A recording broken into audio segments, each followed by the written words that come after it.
Okay, so recently I've been seeing lots of people online on socials and stuff saying that they don't think games are very good at the moment. And to a point, I actually agree. I feel like lots of games right now really aren't that great. And I'd like to just talk about a couple reasons why. Personally, I think why gaming feels a bit dead right now. And I'd also love to hear what you guys think about that as well in the comments. So just before we get into the video, I'd like to say thank you to Sneak Energy for sponsoring this video.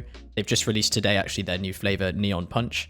Sneak is a naturally flavored vitamin, mineral, and amino acid energy supplement. If you want to try some, you can check out their starter deal on their website, and don't forget to use code Lunar to support me and the channel. So obviously we've got coronavirus, which is like a bit shit for pretty much everyone, and especially for all these companies that have to redistribute their workforce to start working from home. And this pretty much is just sort of a guarantee in a reduction of productivity for employees. And the problem with that is two things. So firstly, we've got a lot more people at home over the last year or so working from home or maybe made redundant. And so we've got a lot more people playing games. You've got a higher than average player base for all of these games, Call of Duty, any game. Like all of these games have way more players than usual just because more people are at home with less to do. And if you combine that with people working from home and a reduction in productivity from these companies, from these developers, that's like a really dangerous combination because you've got less content being created. You've got content being created at a lower standard. You've got these executives wanting to push harder and faster deadlines on these employees that can't quite handle the stress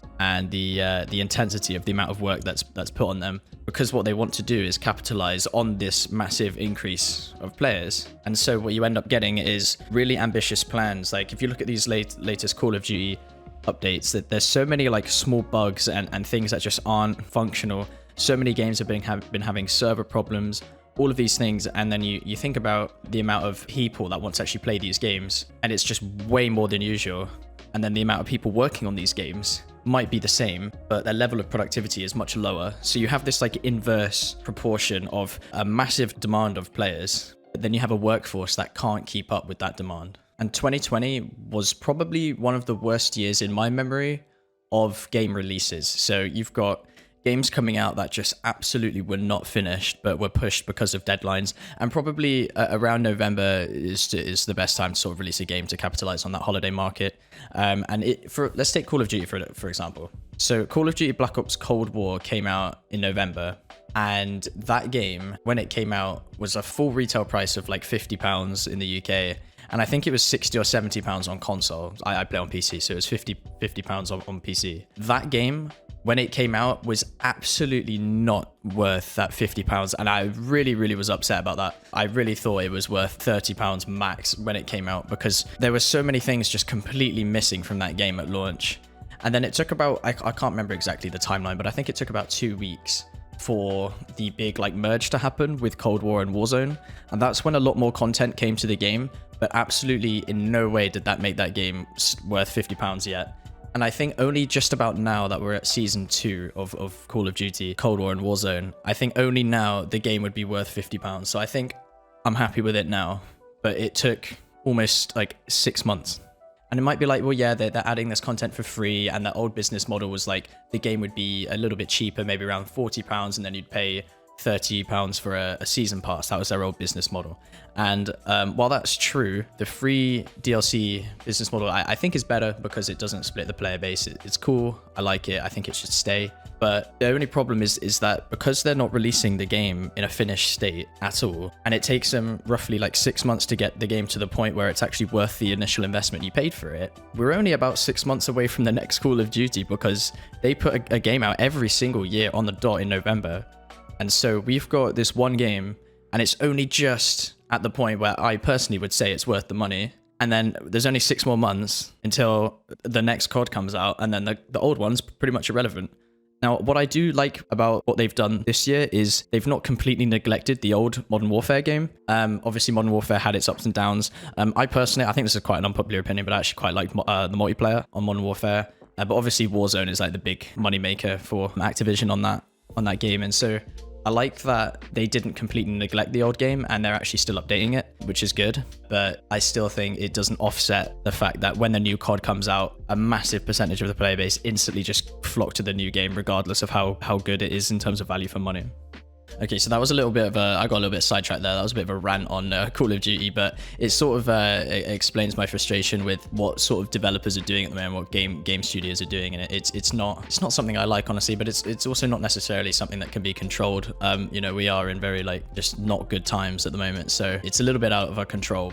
This is also a bit of speculation, but I do feel like most of these problems are actually coming from people being pressured, the developers being pressured by the big people in suits at the top of the food chain in these companies to hit these deadlines, because these executives very rarely know what they're actually talking about in terms of the games that are being created. They probably don't even know how to use a fucking Xbox at this point. They just want to hit these deadlines and please the shareholders, and that's how it is, unfortunately. And I think most cases the developers, the actual people that make the games, also disagree with what these people are doing, but there's just nothing they can do about it. Another thing I'd like to talk about as to why games are just kind of at the moment is I think there's lots of false expectations going around. And I think a primary example of this would be Cyberpunk. Obviously, this game had a horrific launch and they're still, struggling with all sorts of different things with the game. I believe the entire studio of CD Projekt Red has been completely like hacked. And like their source code has been sold for like $7 million or some shit. That's crazy, but that's a separate thing.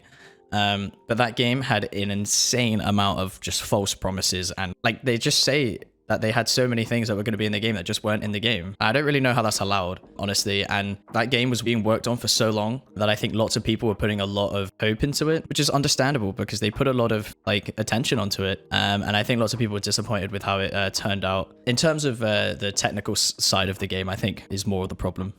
I think in a few months or maybe a year from now, the game could be completely different and could flip 180. But I'm talking more about why games at the moment aren't great. And specifically, that game just was not ready. It was just absolutely pushed to the last minute and it was not ready to be released. It just wasn't, especially on the last gen consoles as well. That was absolutely horrific.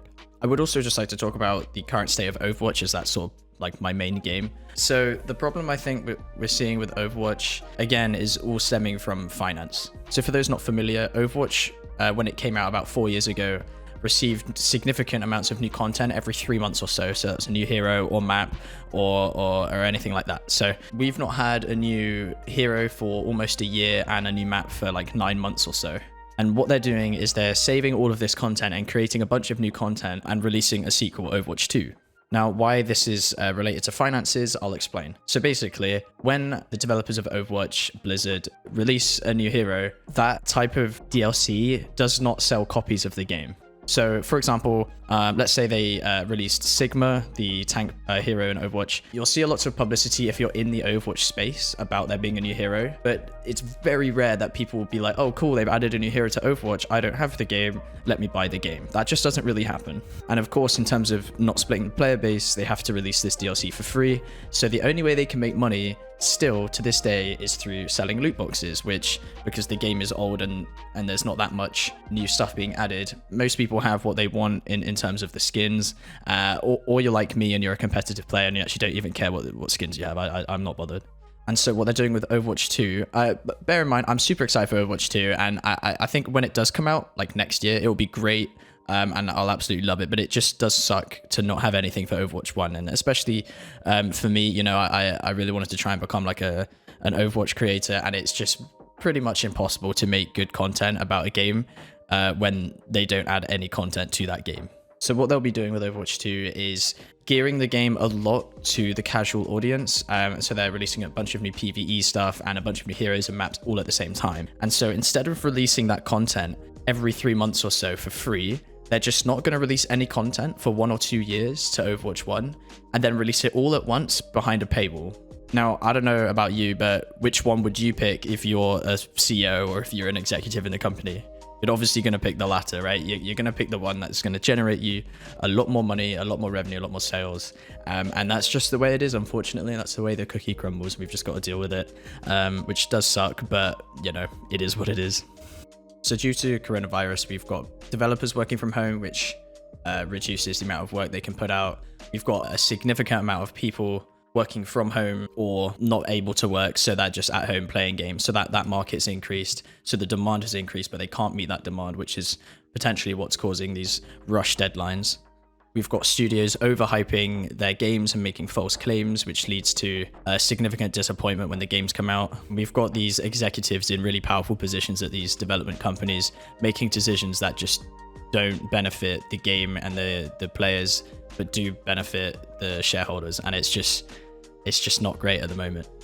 So I hope you guys enjoyed this little discussion. Okay, this is more of a rant, actually. I wanted to make this a little bit more like well formulated, but I just switched the mic on and started chatting. So if any of you guys have any opinions on this, I would absolutely love to know. If you drop that in the comments, I'll be replying to all of you guys because I actually really am interested in what you have to say about this. But yeah, drop a like and subscribe, all that YouTube stuff. I'll see you in a bit. Take care, guys.